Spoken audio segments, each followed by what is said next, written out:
여러분 안녕하십니까? 헝가리 유람선 침몰 사고 관련 특보 30분간 전해드리겠습니다. 안타까운 시간이 계속 흘러가고 있습니다. 사고 현장에서는 두 번째 아침을 맞고 있는데요. 사고 현장 직접 연결해서 이 시각 구조 진행 상황 알아보겠습니다. 자, 강병수 기자, 한국인 탑승자 33명 가운데 19명 소재가 아직 파악되지 않았습니다. 혹시 추가 구조 소식 들어온 게 있습니까? 네, 안타깝게도 아직까지 추가 구조 소식은 들리지 않고 있습니다. 이곳 시각은 헝가리 현지 시각으로 7시를 넘기고 있는데요. 이 날이 밝으면서 본격적인 수색과 구조 작업이 진행될 것으로 보여 구조 소식은 조금 더 기다려봐야 할 것 같습니다. 구조 작업 관건은 날씨라고들 입을 모으고 있습니다. 화면상으로는 좀 잠잠해 보이긴 하는데요. 현재 그곳 날씨 어떻습니까? 네, 어제는 하루 종일 비가 오락가락했지만 보시는 것처럼 현재는 비가 내리지 않고 있습니다. 하지만 어제와 마찬가지로 다소 쌀쌀한 날씨가 유지되고 있는데요. 이 때문에 수온은 10도 아래로 더 떨어질 것으로 보여 이 물속의 체감 온도는 영하를 맴돌 것으로 보입니다. 오늘도 구조 작업이 그렇게 쉽지는 않겠다 이런 생각이 듭니다. 오늘 구조 작업이 어떤 방향으로 진행될 것 같습니까?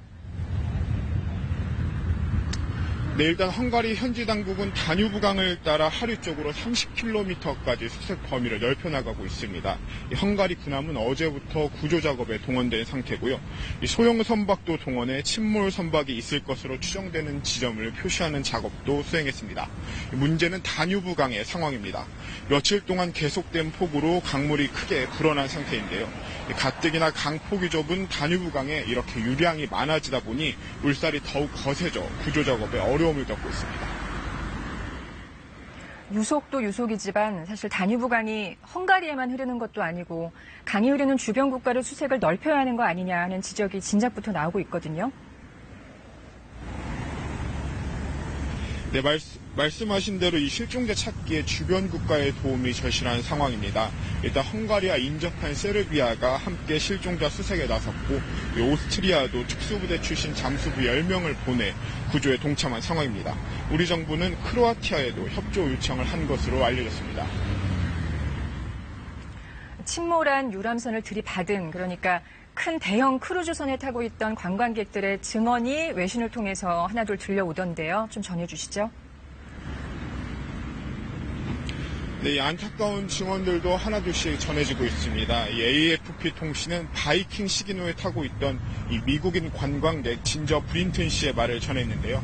이 브린튼 씨는 뭔가에 부딪히는 느낌은 전혀 받지 못했다. 이렇게 사고 당시 상황을 설명하면서도 발코니에 있었는데 도와달라고 소리치는 물속에 사람을 보았다. 이런 증언도 내놔서 안타까움을 더했습니다.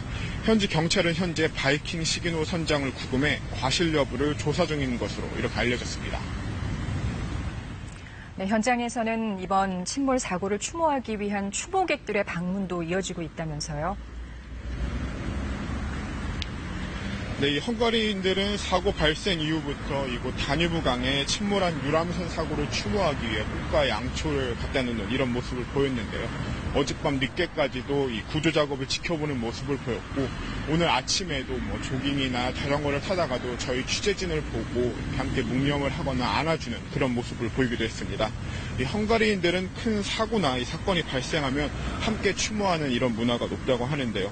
한국인 여행객들의 방문이 최고 늘고 있다 보니 헝가리 사람들도 함께 추모에 동참하고 있는 것으로 보입니다. 지금까지 부다페스트에서 KBS 뉴스 강병수입니다.